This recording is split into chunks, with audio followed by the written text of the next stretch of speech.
Hello po, nagbabalik na naman po si Michael Vlog. So for today's video, tayo nga po ay gagawa na naman ng ating gagawin sa araw-araw. So thank you po pala sa lahat ng subscriber ko at lalo na po sa mga like and share ng aking video. Thank you so much po sa lahat ng nanonood ng aking vlog. So for today's video nga po ang gagawin natin, tayo po magpapalaglag ng ating gagawin ngayon. So kung nakikita nyo guys, may tali po na lubid mula doon sa ating hihilahin na mga parlina. So palalaglagin po natin yan para po mas maganda siya tanggalin sa ibaba na po. So bali po pala dyan sa part na yan ay lalagyan po namin ng kahoy yung mixer at baka po tamaan. So bali nga po nalagyan na po siya ng kahoy, ihilahin na po namin. Ayan na. So bali po medyo sumabit pa po yung kanyang bakal doon sa dulo. So maya rin po naman ay pag napirsa ng batak yan, lalaglag na po siya. So hintay lang po bago malaglag. So panoorin nyo po yung vlog ni Michael Vlog araw ng Martes. So ayun guys, samahan nyo si Michael Vlog magpabagsak ng parlina. So ayun, tara guys, let's go.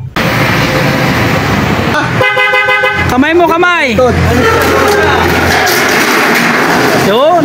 Ayos. Very good. Okay na. Okay na yan.